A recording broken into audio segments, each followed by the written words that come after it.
Youngstars Classic was a couple of days ago. Some notable standouts, some for great reasons, maybe a couple for not so great reasons. Dylan and Chris, we're going to talk about it. ArmChair GM Podcast brought to you by the Hockey Podcast Network.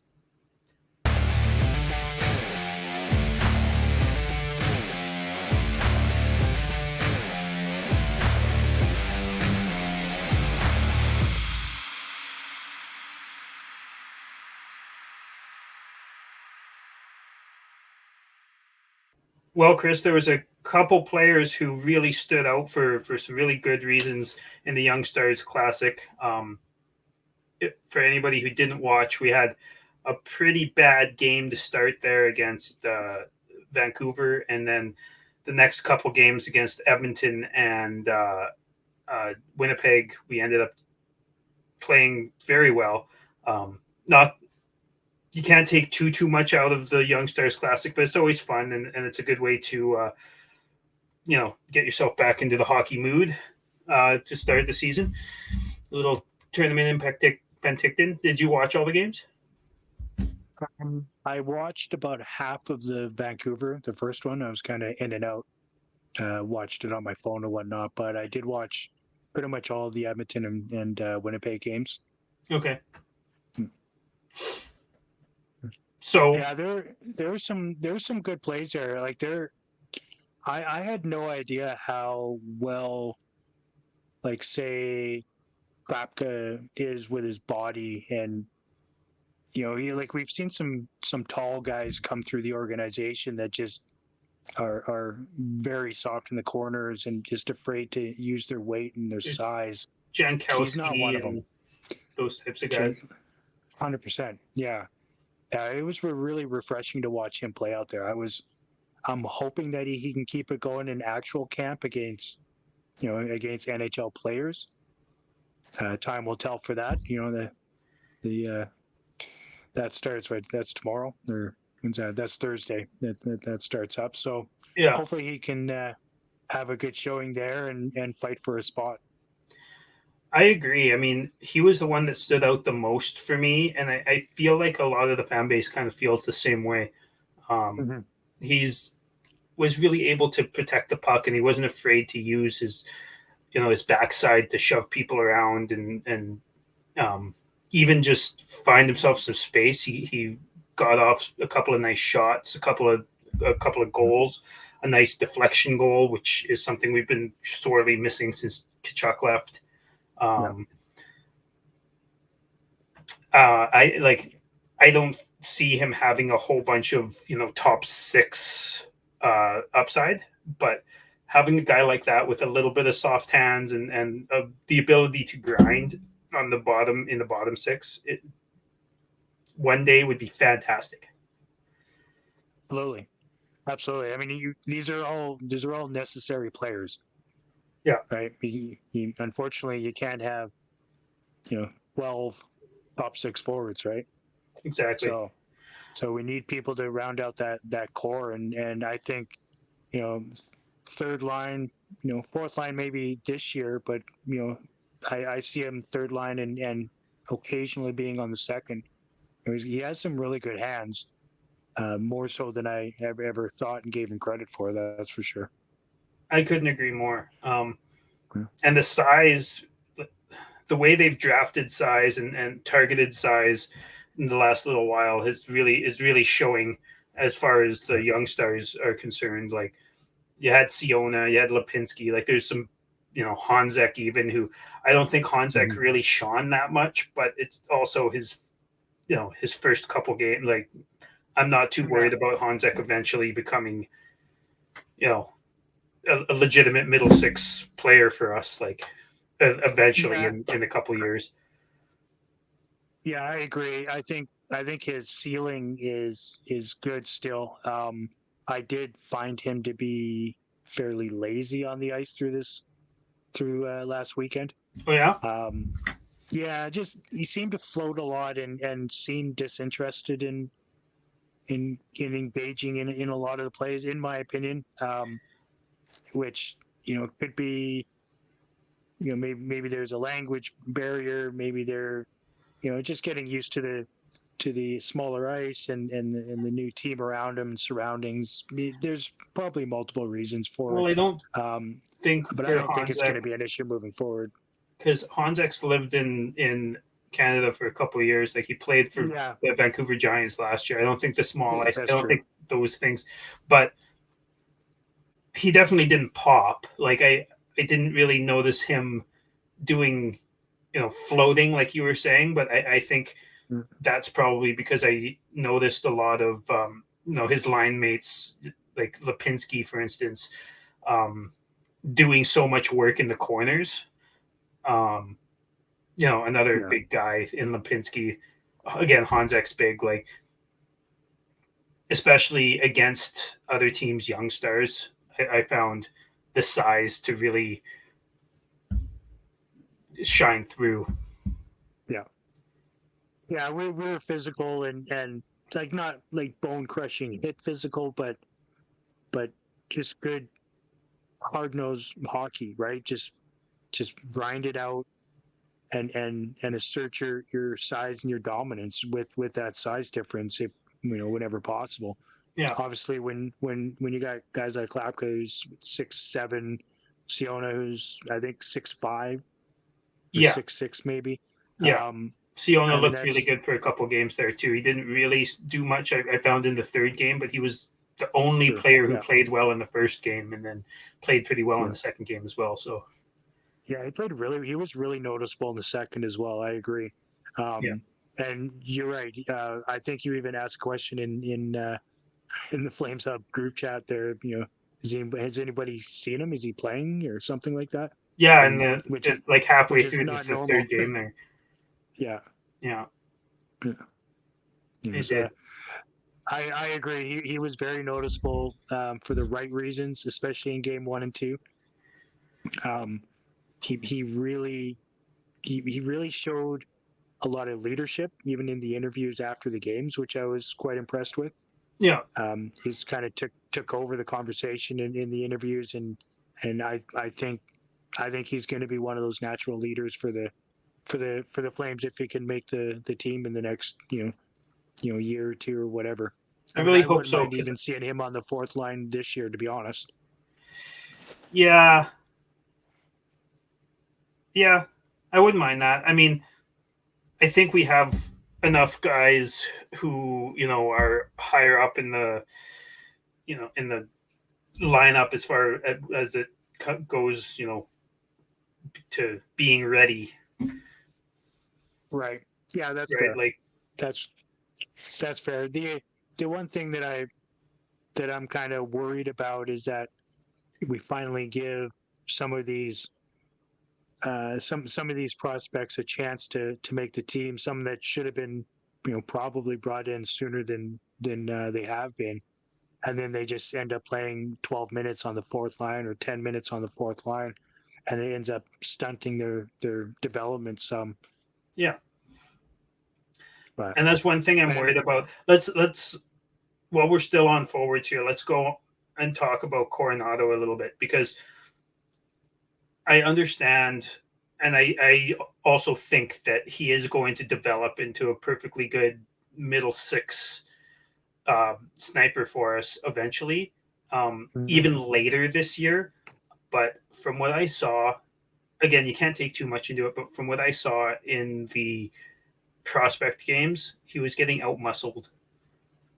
He found a couple of soft spots. He got a nice goal, but he just didn't seem like he was ready to jump a step, right? Because he's coming from Yeah. college and everybody's ready. Like the media is all like, "Oh, he's going to be a top six. He's going to be a top six forward. He's going to be first line power play. Blah blah blah."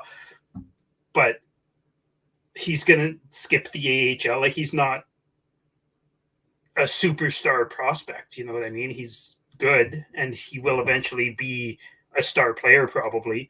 But maybe for him, I think it might be better to give him top flight minutes for at least half the year in the AHL before even if you give him a chance in the NHL to start. I just don't want to put him in a position where he's the guy who's always counted on when he's not ready to do that. And I just don't think he's ready to do that in the NHL level yet. No, I agree. And I mean, it's also a big ask for somebody that just was a point per game player in college, right? Or university. That's kind of what I'm looking at too. Like Jimmy Vesey had much better stats in college. Like college is a couple of significant steps down from the NHL. Yeah. Yes, the players there are good, but I just don't think that expecting, like, there's so many people who are expecting Coronado to step in and have 30 goals this year, have 60 points, and it's like, even if he plays all season, I just don't see him having like 30. Like I see him maybe having like 15 to 20, but it's just not, Yeah, like he's certainly not the savior of the team at the moment. No. I think the majority of the people that are clamoring for him to be, in the top six and for his power play and all that are probably amongst the same people that thought that Dustin Wolf was ready for the Flames when he was playing in Everton. Yeah. Which, right? I mean, he may have been, but it does nothing for his development, and in my opinion, doesn't help him improve. No, exactly. Like some guys can just jump right in, and some guys can't. And I'm worried that having such high expectations on a kid who's played one professional game, and that professional game was the last game of the season against the worst team in the league, and he had two noticeable plays. You know what I mean? Like he was the only one in that game other than Dustin Wolf who gave a fuck about that game. That's right. Yeah, like he didn't impress me like Peltier did when he started his stint up with the main club. Like he looked like he wanted to be there, and he put in a lot of effort on almost every single play. He was noticeable. Yeah, I and think attitude there's a huge difference in. Yeah, I don't have a problem with Coronado's attitude, and honestly, like I could see it being because he's a smart kid from what I've heard and kind of seen so far. That Coronado is a pretty smart kid, but I think that he's like there's even a chance that he could just play like 15 20 games in the AHL and then prove that he's too good for the AHL and great and then come up and then maybe be like a third line sniper for it, which would be great. I'd be okay with that, but I think expecting him to step in and have prime Phil Kessel numbers as a right wing sniper is kind of ridiculous. I mean, Coronado does not have the stamina of Phil Kessel. He doesn't eat enough hot dogs for that. No, I mean maybe he does. Who knows? I don't know what the cafeteria at Harvard University is like. I'm not smart enough for that. Yeah, that's fair. Yeah, I don't even know what it looks like. Oh. And that's just a couple thoughts on Coronado. I wanted to talk about a couple of the defensemen. Obviously, for those who didn't know, Jeremy Poirier has been playing with I believe a shoulder injury for 2 years and still manages to put up some really good numbers. But so he didn't play in the prospects camp. I think they're expecting him to be back sometime in main camp, which starts up tomorrow. But so Etienne Morin actually stepped in and was the first line, main guy to watch and was the power play one guy and all that type of stuff. And I thought that he showed a lot of why there's a lot of work to be done, but he also showed that he's got a ton of talent. Like I'm excited. This is one of my favorite prospects in the system, if not my straight up favorite prospect in the system. He's got a lot of raw talent. He's got a lot of offensive instincts. but he definitely had some pretty bad giveaways there. So, like TJ Brody-esque in his first couple of years. yeah. Well, I mean, TJ Brody just played like that for his whole career. Although Toronto people seem to think that he's a defensive defenseman. So I don't know. That's an interesting concept. Yeah. I've always had a lot of appreciation for TJ Brody, but I wouldn't call him a defensive defenseman. Yeah, me either. So did you pay much attention to Morin or? I did. I mean, I didn't pay a lot of attention, especially in the first game, because defensively the entire team was horrendous. True. And it was just kind of frustrating to watch. After that, obviously they buttoned it down, but it was more. I mean, defensively they looked much better, but I found offensively they just controlled the play more in both those games. We're in the offensive zone way more than not, which helps. That'll help defense always, right? When they're not being hammered, because that was the problem against Vancouver. Was most of the play was in our end, and if we're trying to get it out, we couldn't get it out, and so it was a very one-sided game, and which is good. These kids need to be picked in the teeth sometimes in a game like that. Yeah. Oh, and they were definitely, again, that first game it reminded me of that 9-1 thrubbing we got to Pittsburgh a couple of years back. The one that is always going to be in Flames fans' minds, where we just got told where to go and how to get there pretty quick. Yeah. And it turned our season around. But they pretty much, in that game, they just like were hemmed in their own zone all game long. And I think Morin had a bunch to do with that. Like, he wasn't good in that first game, and he kind of got better as it went along. But and his D partner Yan Kuznetsov, who obviously played all season in the AHL last year with the Wranglers. I think we might have something there. I think so too. I don't want to say he's gonna, become a top 3 defenseman, but I think there's a chance that he's becomes like an everyday third pairing defenseman eventually in another 2 years or something like that. I think he's got some size and he's not afraid to use it. I mean, he showed that he was, basically the only guy with any pro games, a significant amount of pro games in for the Flames anyways. Just by using his size and he made some great defensive plays. I really like this Yan Kuznetsov kid.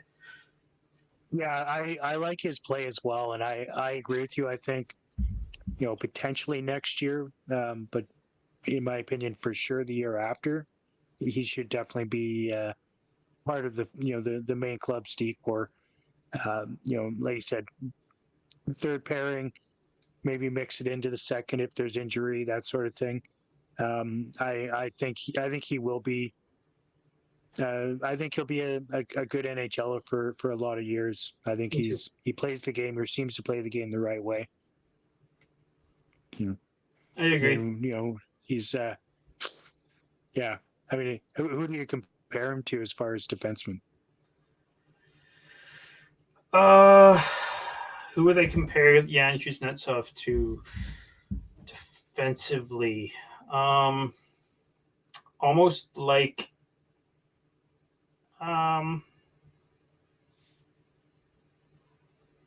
Travis Hamonic, but bigger. Just not a whole bunch of like offensive skill, but like pretty good at shutting guys down. Right.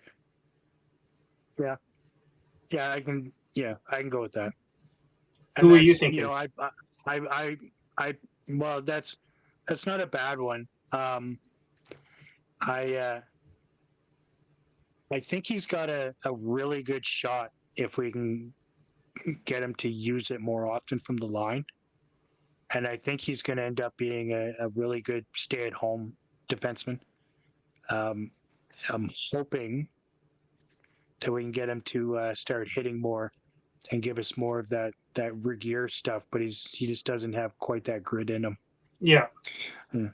that would be Yeah. nice. Mm. Tunnel of Yeah, Doom 2.0. tunnel. Yeah, right. Yeah, if we can get him to mix it in like like a shot like Stone and hitting like Regier, I think we'll be we'll be good to go. 100%. But in reality, I don't know who I would actually compare him to be honest. He's because you just don't see stay at home defensemen that often in the NHL anymore, right? You don't. The person that wins the best defenseman is the person that gets the most points. So they're definitely looking for more You know offense what? from Rhett Warner. Yeah. I think Yeah. that's a good one for him. With offensive abilities, I'll say. So I mean, I don't Rhett even Warner know. didn't really have I much for haven't offense, seen right? I haven't seen the offensive abilities from him. I just see a lot of Rhett Warner, even maybe Corey Sarge type of thing in him. Like, Yeah. just Yeah. Good point. happy I could to do it. stay at the line and hold the line. Yeah. Yeah. See, I was gonna say Weidman as far as people that have played here. Just kind of looks clumsy at times, but actually fairly decent at playing defense. Fair enough. Hopefully, I'd be okay with that. We're back with another week of football, and DraftKings Sportsbook is keeping us in the NFL action with great offers every single game day. New customers can bet $5 and get $200 instantly in bonus bets. Throw 5 down on any of this week's epic matchups to walk away an instant winner. And DraftKings isn't stopping there. All customers can take advantage of 2 new offers every game day for this September. Football's more fun when you're in on the action, so download the app now and sign up with code THPN. New customers can bet just $5 and get $200 instantly in bonus bets. Only on DraftKings Sportsbook, an official sports betting partner of the NFL, with code THPN. The crown is yours. Gambling problem? Call 1-800-GAMBLER or visit www.1800gambler.net. In New York, call 877-8-HOPE-NY or text HOPE-NY. That's 467-369.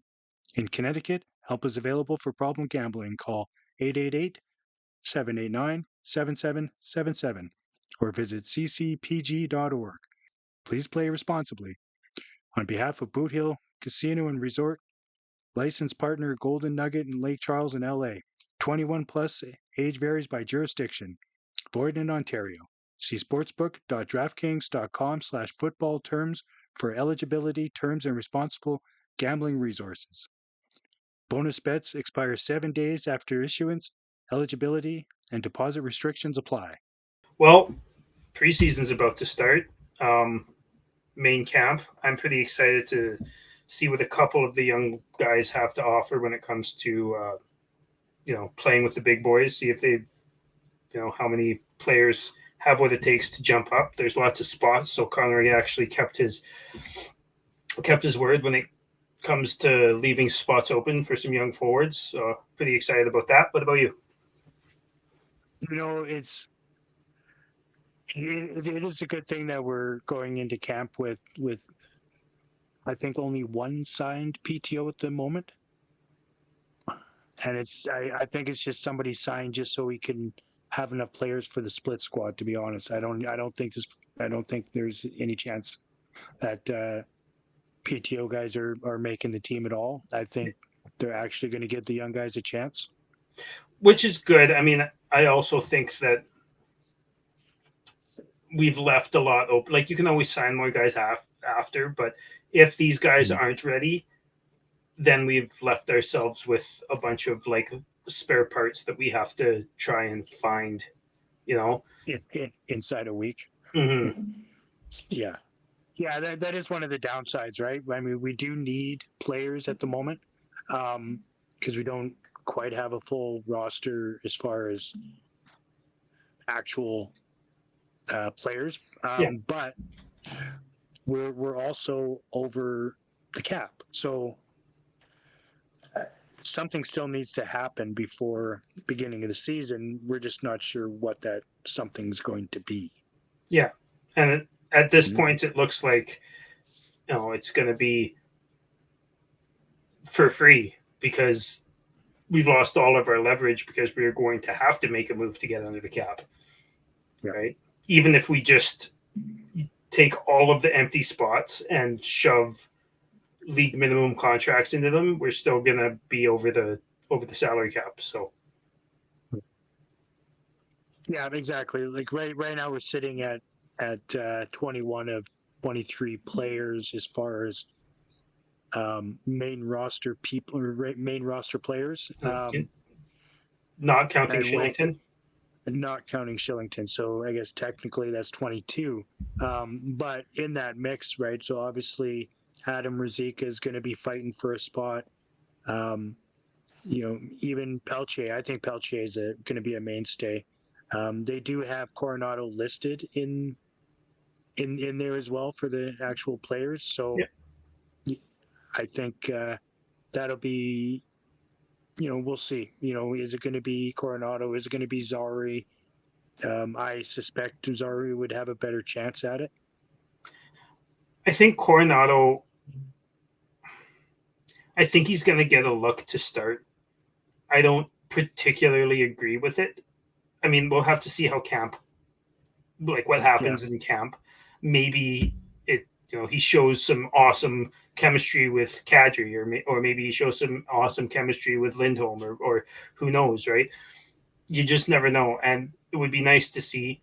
But personally, I mean, I go back to last year's camp, and I still think Zari was the best player, and I don't even mean like the best young player. I mean, Zari was the best player for a lot of last year's preseason, as far as being engaged and being, I mean, he was fun to watch. He was engaged. He was physical. He was gritty. He was getting chances. And I'm really interested to see how that, like, if he can do that again this year and earn himself a spot. I think he's not talked about very often because he's kind of a forgotten about prospect for some reason in our, like, as opposed to where he should be in our prospect pool. But yeah, and I mean that could be because he lost a bunch of games, right? Like half a season or more, like I think just over half a season.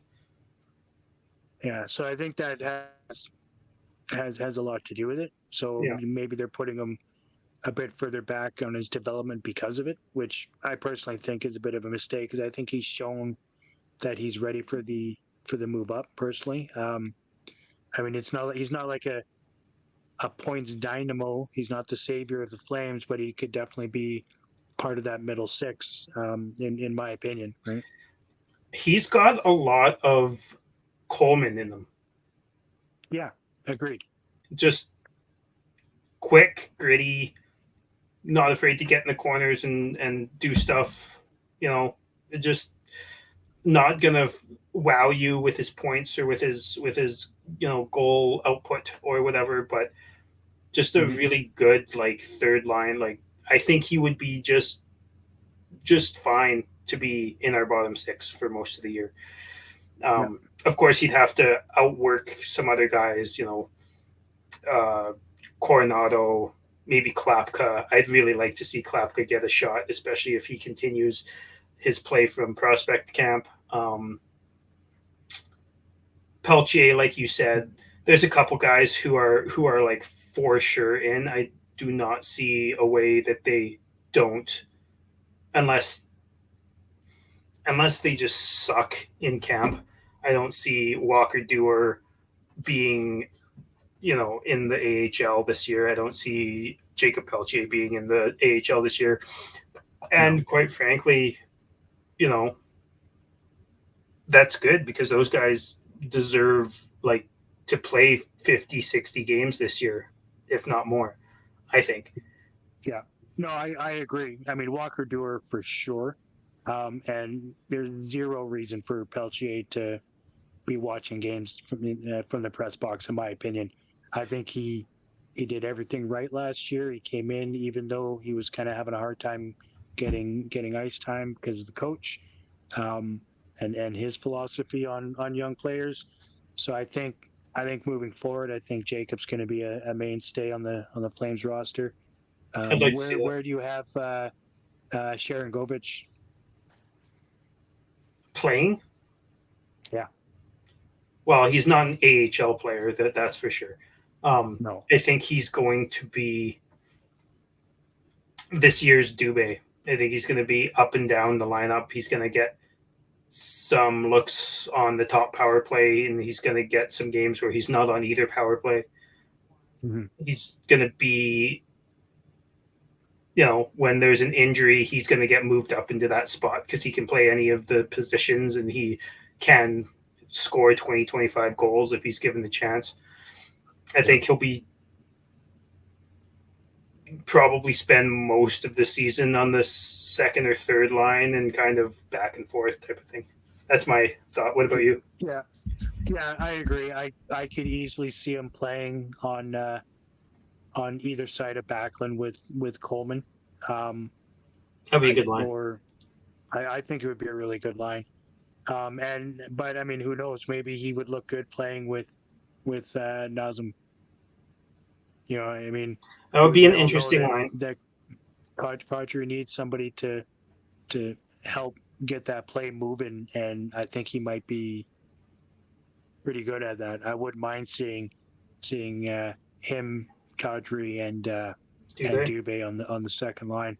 I mean, that gives us three options at center too, right? For taking draws on each side of the ice or in each zone. That's all right. Remember when we had Monahan and Lindholm on the same line, and it just seemed like we were winning way more face-offs because whenever somebody got kicked out of the circle, it was like, okay, well, here's this guy who's actually better than our natural center at taking face-offs. Like, that was always really good.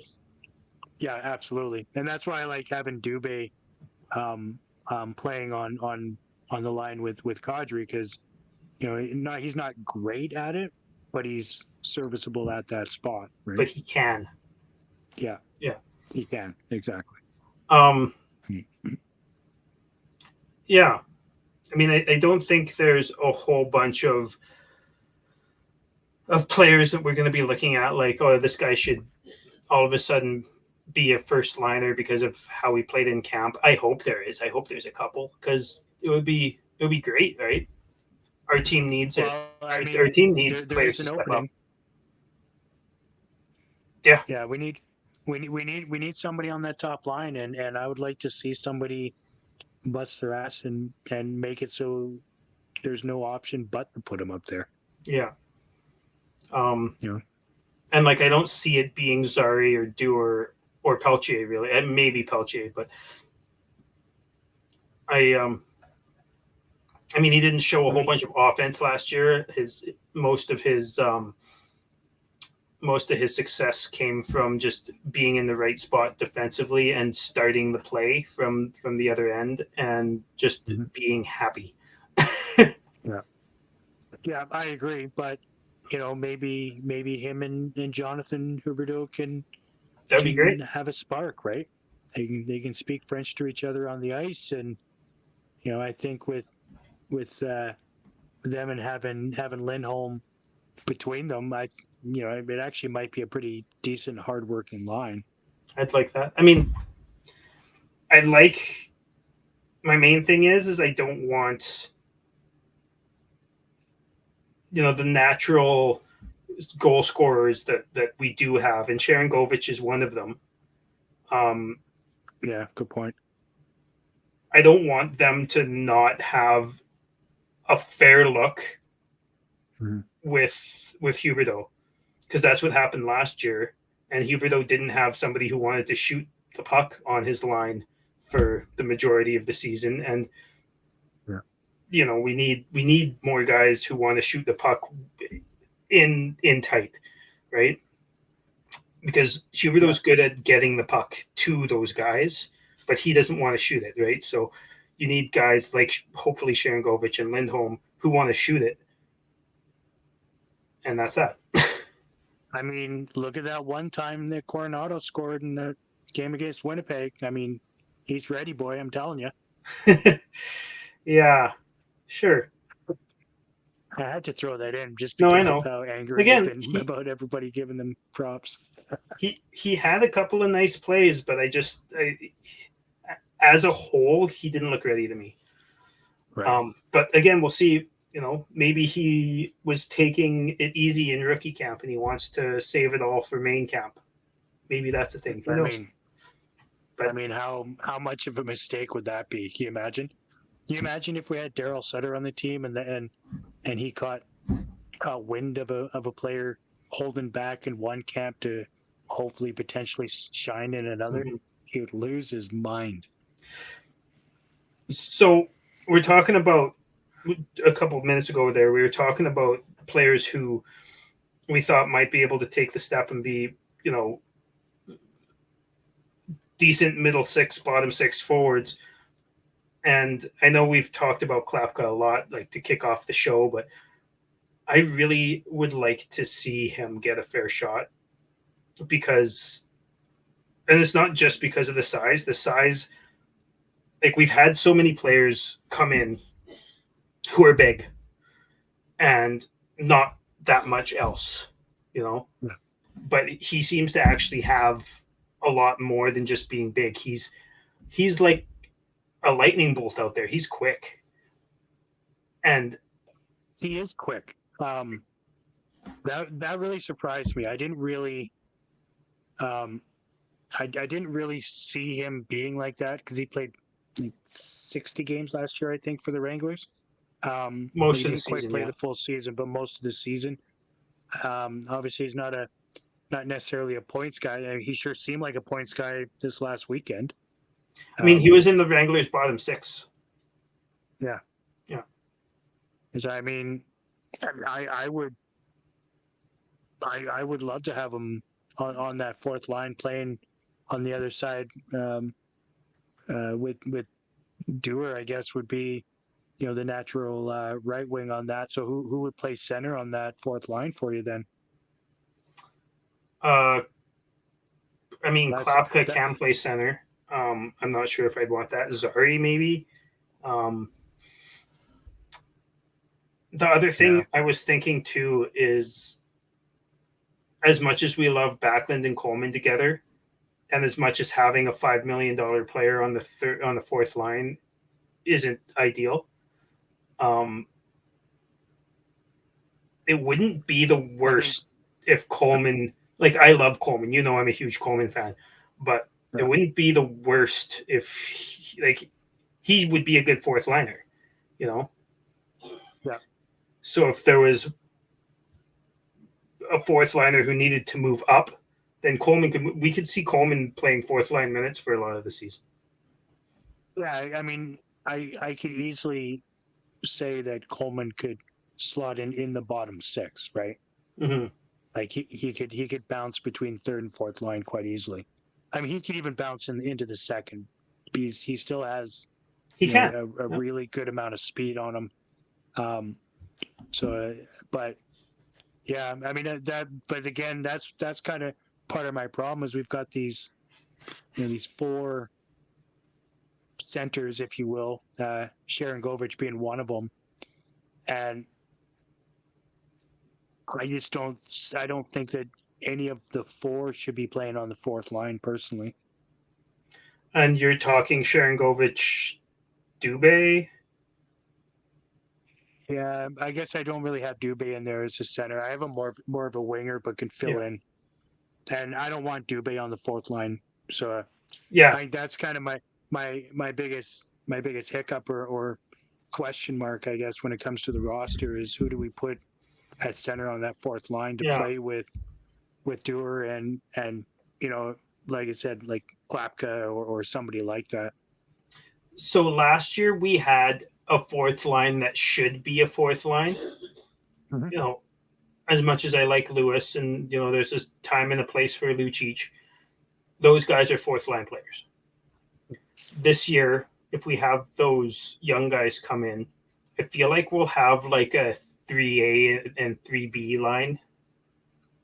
I don't think we won't really have, like, we'll have a bottom six instead of having a third and a fourth line. And you can throw either of those lines out whenever, and they'll both get the same amount of minutes type of thing. I almost don't want to call it a fourth line because that gives it kind of a label that it might not deserve. Right. No, and that's fair. I think really with the way the roster is right now, I think you could easily say top six, middle six, bottom six. Yeah. Like the way our roster is constructed, I wouldn't call any of our lines a fourth line, and I'm not even sure if I'd call any of our lines a first line. Correct. Yeah. Hopefully it turns I mean, into it, but yeah, I mean, if they can gel and put up some points, obviously, it's doubtful that they're going to have, the type of record or season, career season line that Lindholm and Kachuk and Gaudreau had. It doesn't seem very possible. No, it's not even fair to give the players that kind of pressure either. But that being said, I don't see any reason why Lindholm and Huberdeau can't hover around the 80-point mark. Like there's no reason why they can't be in that conversation. And depending on who they put up there, I suspect what will end up happening is they're going to have more than one player playing on that line with them for the season, which is fine, I guess, right? Whoever's feeling hot, fine, get him in that position. Let's get some points on the board. That's what that meant. Mm-hmm. It meant like a rotating, and that's kind of how I feel our roster is. We have Dubé and Kadri. We have Lindholm and Huberdeau. We have Backlund and Coleman. And whether, like, we haven't even talked about Mangiapane. Obviously, neither of us are huge fans, but the guy can score goals. So, you have Mangiapane, you have any of the kids coming up, you have Sharangovich, you have whoever else, and they can just kind of rotate whoever is feeling it, or whoever you feel that that pairing of, say, Lindholm and Huberdeau. You look at your opponent, and whoever's game fits playing against that opponent the best that day, you put that guy on the line. Yeah, absolutely. And yeah, I agree. Sharangovich and Dubé, I like how Cap Friendly has both of them listed as center, left wing, right wing. So I mean, those are the types of players that are useful and will really help you push the team forward, especially in fantasy hockey. Right? Yeah. Those are the types of players that you want to grab. Yeah. Yeah. That's I suppose after the elite players are gone, then that's when you start looking for the multi-position guys. Mm-hmm. I even kind of do that earlier too, but even before the elite, I'll pick a multi-position elite guy before I'll pick, a guy who might have a slightly less big ceiling but can only play one position. That's right. That's right. So, you're excited for Sunday I am. Against Vancouver? I am. Not sure I'll be able to watch that one, but I'll definitely go back, watch parts of it. I got to work that night, so I'll probably listen to it on the radio and move on from there. I'm looking forward to it, seeing some real Flames hockey. Obviously, that's not sure I'd call it real Flames hockey first preseason game, but we're getting there. It'll fill in the blank that has been the summer. Mm-hmm. So I think it'll be good. So yeah, we got Vancouver 6 o'clock Mountain Standard Time on Sunday, and then Monday we have a split against Seattle, the home and home split there that we normally do with. I guess normally it's with Vancouver. I think. I guess we've done it with Edmonton too. That's at 7 o'clock and 8 o'clock on Monday, followed by the Wednesday game 6 o'clock against Winnipeg. Yeah. So next week's going to be exciting, Flames fans. I can't wait for it. It's been a kind of an up and down type of off season where we've been expecting big things, and then effectively nothing happens. So a lot of Flames fans are not feeling the love from the ownership at the moment, and we just want to start seeing games and see what their decision making has brought forth. Mm-hmm. Yeah. See, hopefully there's some happy players coming out of camp that want to sign some cheap ass deals. Right. Cheap. Mm-hmm. Like entry level style. Yeah, or just keep Lindholm at 4.8 or whatever it is. You know what? I know he's been a steal of a deal for a number of years now, and I heard it from a reputable source that he's willing to do that again for another 5. So, is your reputable source NHLTradeRumors.com? No, it's a friend of a friend. Mostly. Heard from a guy. I think he works at the Saddle Dome or something, and he just said he was. See the kind of friend you wouldn't lend your car to. Correct. Yeah. Correct. Yes. Yeah. Right. Yeah. The man's going to get paid, and he deserves to get paid. He's been on one of the most team friendly contracts in the league for the last couple of seasons. Like how you have your number one center making $4 million a year. It's craziness. So, yeah. All right. Well, looking forward to Sunday. Looking forward to all of next week. Hopefully there's some interesting things to talk about. And cheers. Make sure you like and subscribe, and let us know how you feel about how Prospects camp went in Penticton in the comments below. Absolutely. And don't forget to follow ArmChair GM _pod on Twitter /X for all the episodes drop there. We also share a lot of stuff from the Hockey Podcast Network. Follow the hashtags THPN YYC, and we'll see you on the next show, probably after a couple of preseason games.